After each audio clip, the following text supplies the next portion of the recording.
Hello and welcome. I'm Sima Katauka and you're watching the World Report on NewsX World. Let's take a look at the top headlines of this hour. Japan's Prime Minister Sanai Takaichi has secured a decisive snap election victory, with her LDP alliance taking 352 seats of 465 seats. She now faces challenges on debt, inflation and defense policies. Hong Kong court has sentenced pro-democracy media tycoon Jimmy Lai to 20 years in prison for foreign collusion and sedition. Rights groups say the ruling marks another blow to Hong Kong's freedoms. Thailand's Conservative Prime Minister Anutin Charnvirakul has declared victory after TV projections showed his party winning the most parliamentary seats by a wide margin. Anutin said the result belonged to all Thais regardless of how they voted. US envoy to Syria Tom Barak held a phone call with Kurdish Democratic Party President Masoud Barzani to discuss Syria and regional politics, with both sides stressing the need to prevent escalation and work towards lasting stability. This is seen as a key step towards Syria's unity and restoring state authority. Syria's Foreign Minister Assad Hassan al-Shaibani and Intelligence Chief Hussein al-Salama are in Riyadh to participate in talks at the Global Coalition to defeat ISIS. They were hosted by Saudi Deputy Foreign Minister Walid bin Abdul Karim al-Khuraiji, marking a high-level security meeting hosted by Saudi Arabia.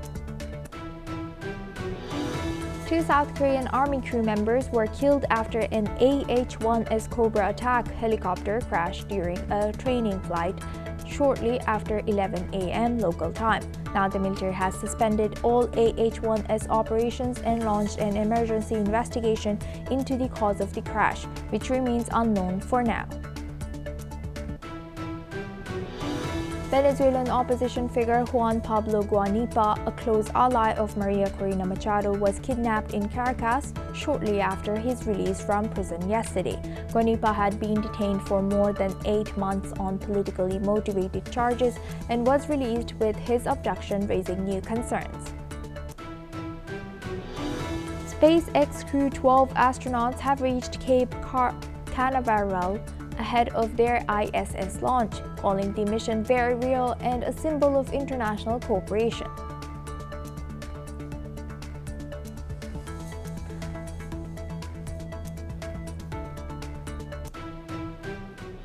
Now we start this hour with Russia. Russian drone strikes have killed at least 3 people in eastern and southern Ukraine overnight. In Bohodukhiv, eastern Kharkiv, a mother and her 10-year-old son were among the people who were killed. 6 others were injured in the region as well. In the southern port city of Odesa, 1 person was killed and 2 were wounded, with residential areas and a gas pipeline damaged. Southeastern Dnipro also came under attack, injuring 9 people, including a 13-year-old girl. The drone strike there sparked a fire in a 3-story building, destroying its roof. Now, we welcome retired Major General Sudhakarji. He's a senior strategic and international affairs expert, joins us live from Jaipur. Thank you very much, Major General Sudhakarji, for joining us again. Good to see you. Thank you, Asuma. Good afternoon. Good afternoon. Yeah. Now, as it seems like this fighting is escalating to me from Russia's side, how do you think this is further jeopardizing the talks that are ongoing or supposed to take place soon? And also, do you think that the coalition of the willing have they achieved anything in terms of ceasefire? Making peace is a very long-drawn affair and very complex subject, and navigating it in the complexity which is prevailing in Central Europe is a tall order. So I would say a good beginning has been made. Zelensky has been made to scale down his expectations, and so as certain messages have been given clearly to Putin. But Putin, if he doesn't win the war, it is going to be a huge geopolitical and prohibitive geopolitical cost.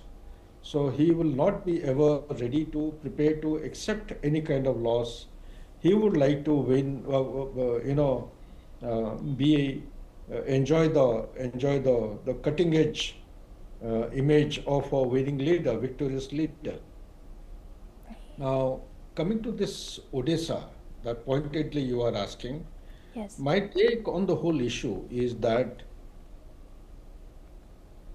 if it is delayed further, if the peace process is delayed, I am given to understand by joining the dots from the open source that Donald Trump and his team, they have kept the end of June as the last timeline to make some meaningful peace and ceasefire and resolve the issue once and for all for lasting solution. How much will they achieve? I really can't say. But this is the tentative timeline which is emerging from the dispensation. It has to happen before the midterm elections are held so that they have something worthwhile to prove on the floor of the House before the midterm elections are held in USA. And he proves his majority in the Congress. So Odessa is a target which is about 56 to 57 kilometers away from the line of contact in Kherson, that is between Ukrainian troops and the Russian troops. So 56 to 57 kilometers is one night operation by mechanized means and methods, the armored vehicles and the BMPs. They can go and carry out isolation and investment of Odessa at least from three directions. One direction is the Black Sea, and Odessa is the gateway to the growth and progress of Ukraine. If push comes to shove, if Russia is further not heard in a progressive and positive manner towards the peace process with meaningful gestures and negotiation, my take is that Putin may be forced to take a decision to capture Odessa. If Odessa goes, you take it that Ukraine will go and there will be no requirement of any negotiation for peace. Things will fall like a pack of cards, crashing, and the negotiation process, instead of going ahead, Putin can very easily consolidate and go across the Dnipro River, capture Kyiv in just about a year or maximum 2 years' time. So this is what my estimate and analysis is. Back to you, Asuma.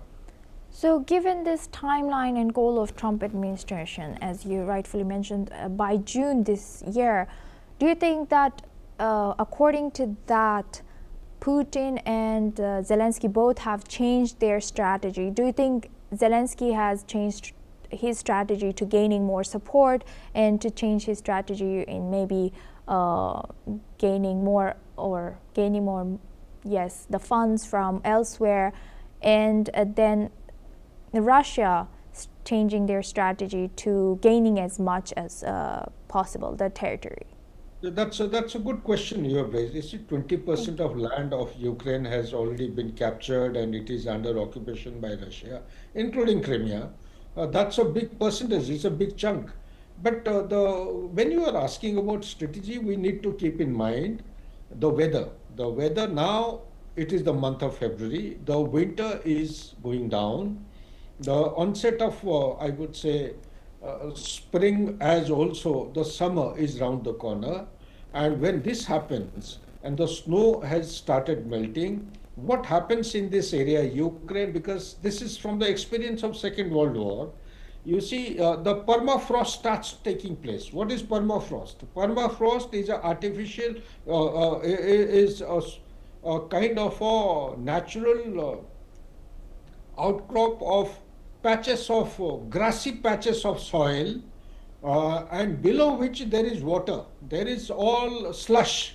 So whenever any heavy vehicle or equipment moves on the permafrost ground, it's bogs down. It goes deep into the soil. It is very difficult to extricate. So movement of A and B vehicle. When I say A, it is armored vehicles.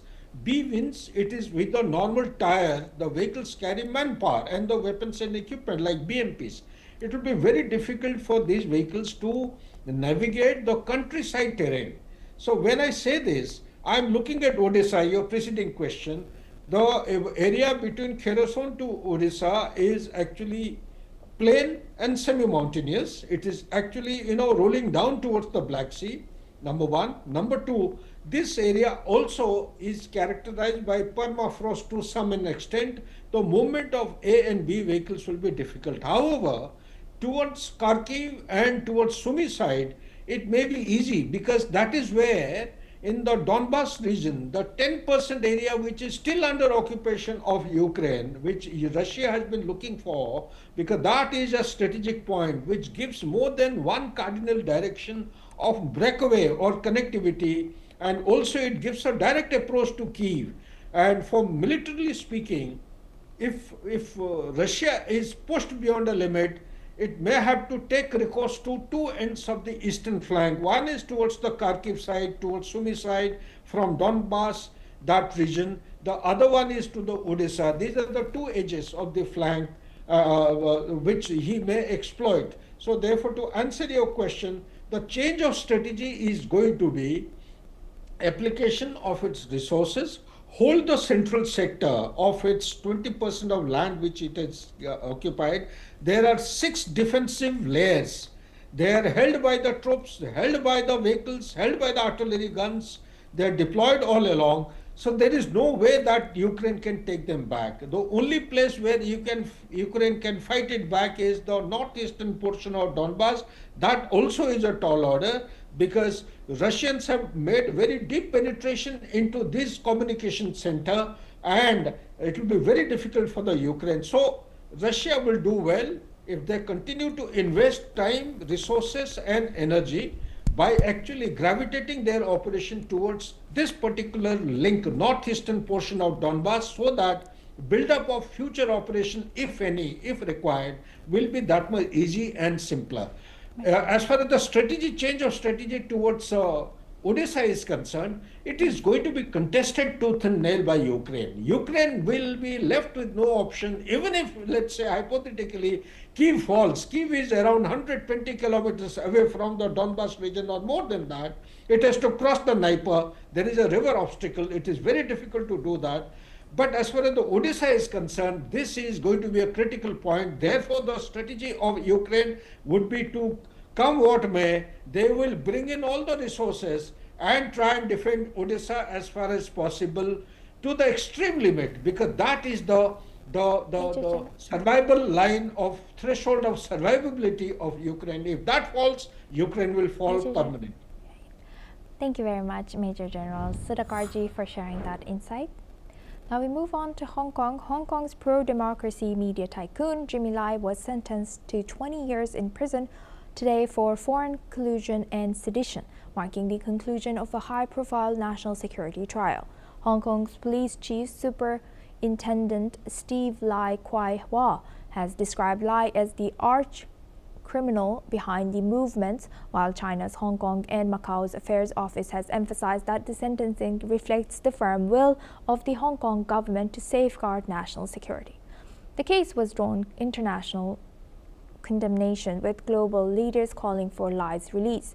Lai, founder of Apple Daily, remains a key figure in the ongoing debate over Hong Kong's shrinking freedoms. Let's listen into what Chief Superintendent of the Police National Security Department has shared.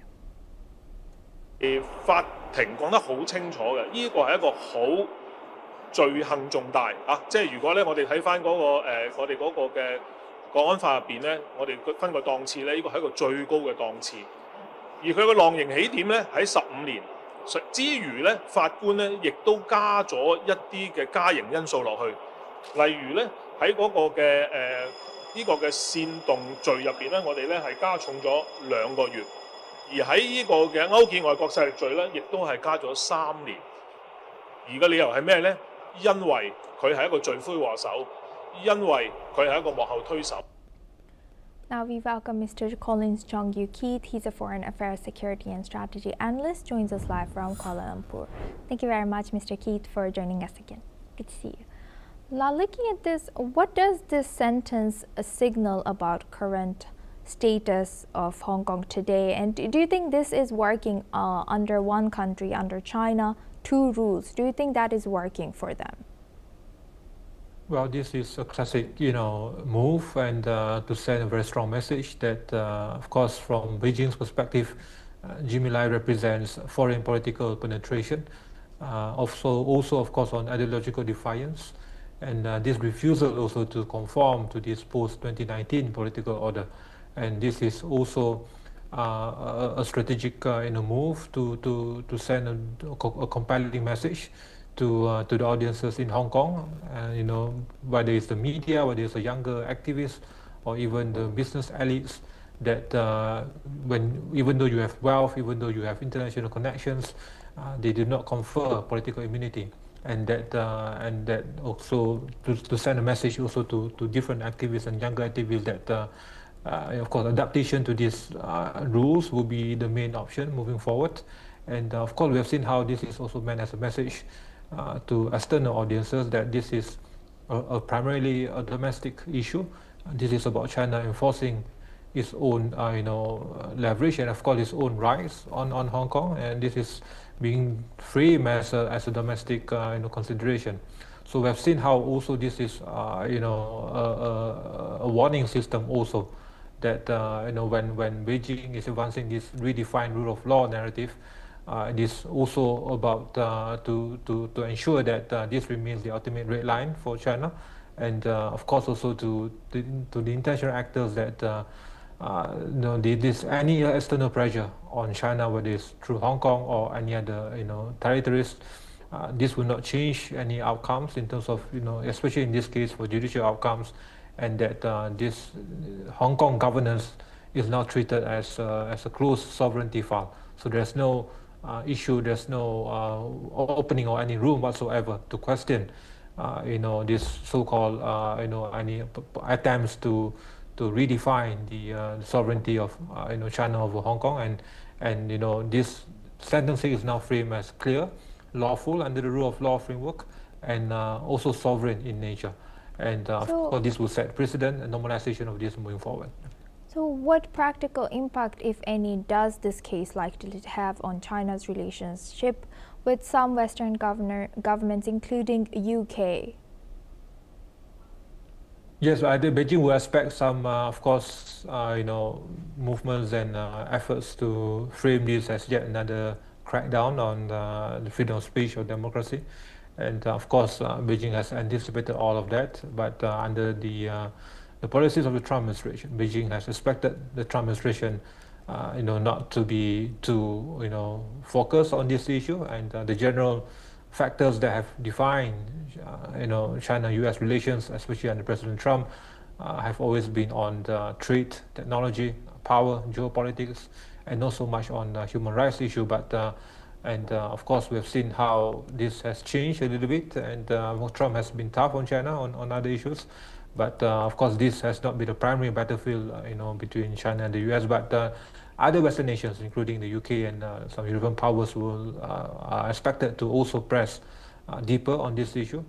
But for the past couple of months now, we have seen this momentum of greater UN-centric pressure mechanisms, also sustained multilateral human rights campaigns, and Beijing has expected all that. But of course, the cost-benefit calculations have been done. But this is important for Beijing in ensuring that there's a clear red line being set, and to deter any future potential attempts to use, whether through proxies or any other means, to undermine the Chinese sovereignty. And this has again been framed as a domestic issue, and especially over Hong Kong. And of course, we have seen how the changes over the past decade now with regards to what's happening in Hong Kong. And this is the ultimate red line being set, and this is the ultimate victory for China's messaging and narrative. Yes, indeed. Thank you very much, Mr. Keith, for sharing that insight with us on NewsX World.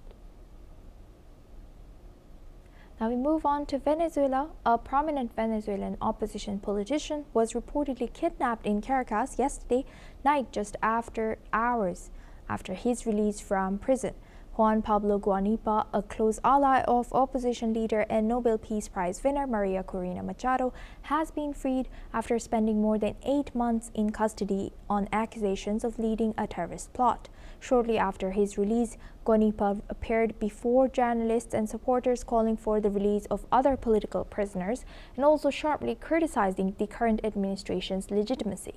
However, later that night, his son reported that around 10 heavy-armed unidentified men seized him in a residential area of the capital. Machado and family members have urged authorities to provide proof of life as concern grows over his disappearance. The Venezuelan government has not immediately responded to requests for comment over his kidnapping.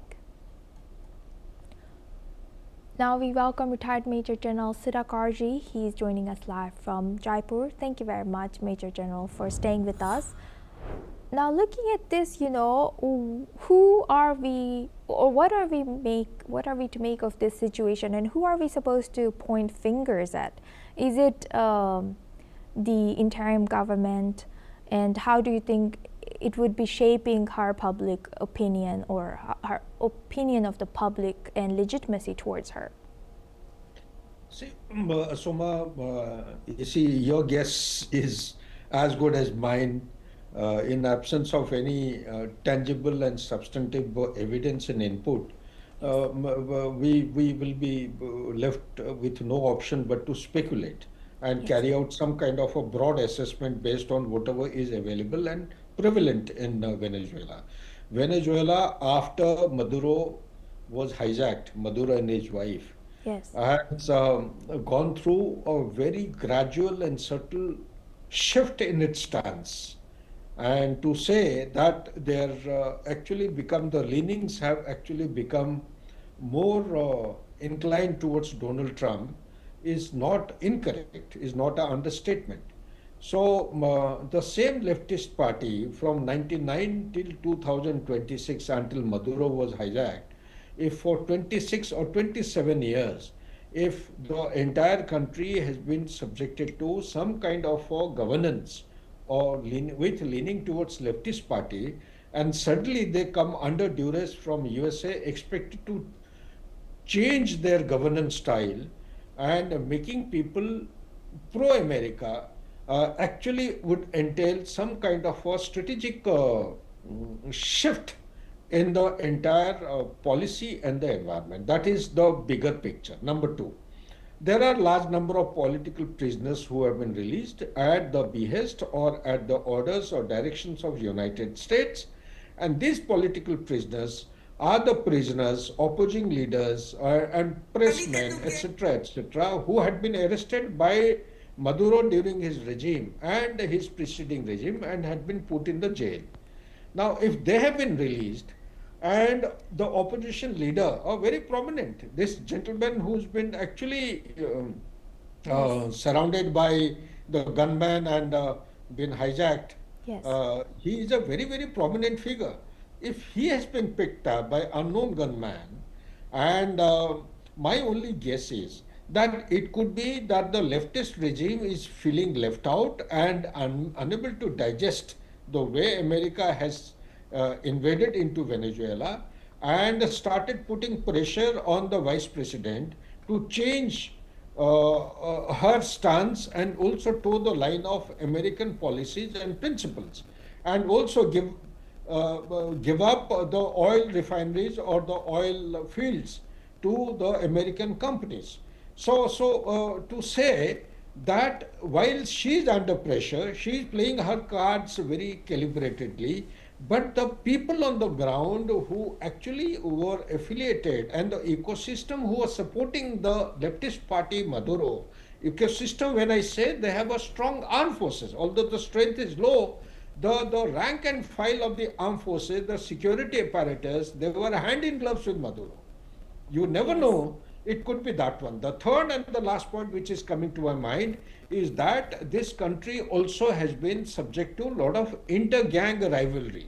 It could be a kind of a manifestation of the inter-gang rivalry which is not allowing this opposition leader, because this man who has been picked up by the unknown gunman has got a lot of popularity. There are strong followers, large number of followers of him. If he comes to the lead role, then perhaps things will become very difficult for the vice president.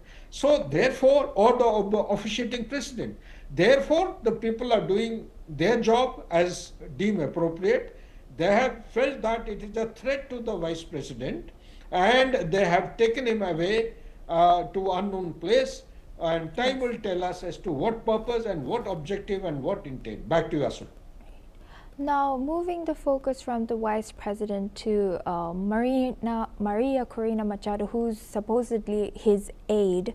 So, what strategic challenges does she face, amid all these things that's coming out or evolving, and how can she the attention that she's getting through all this, how can she shift it or use it for her sustained political power?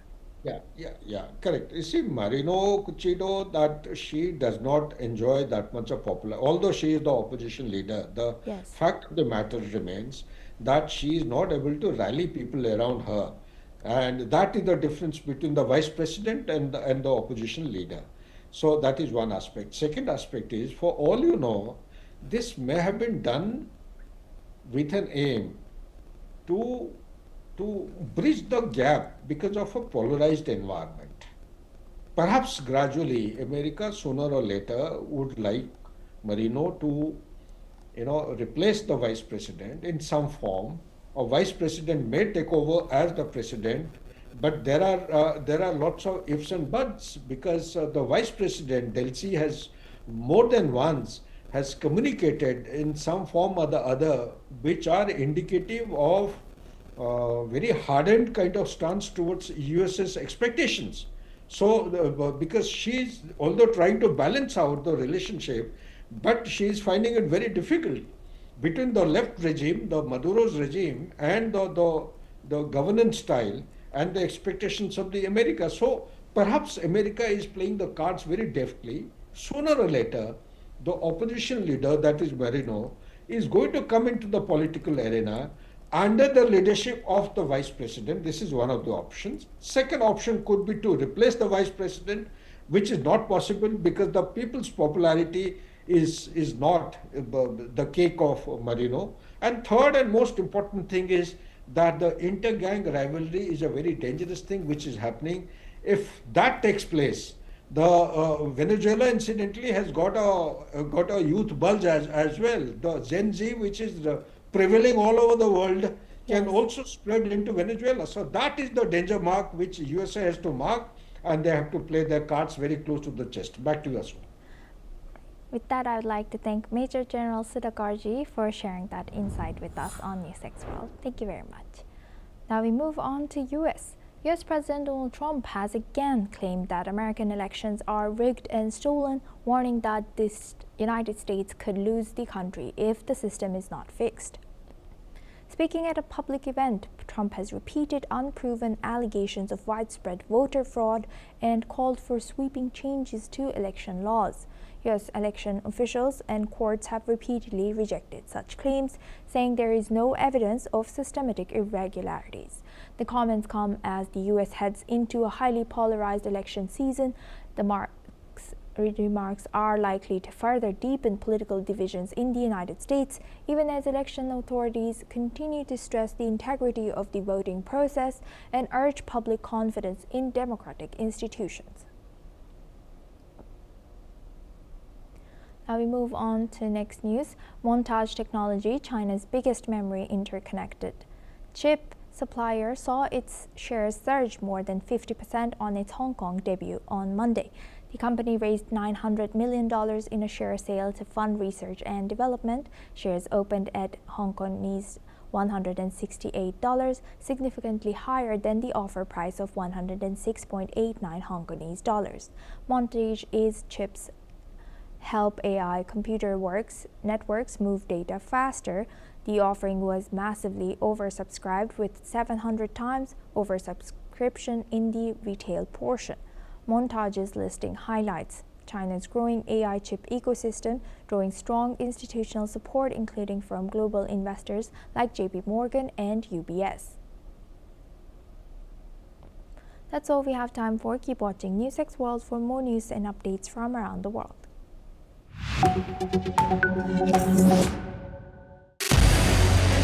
What we can do as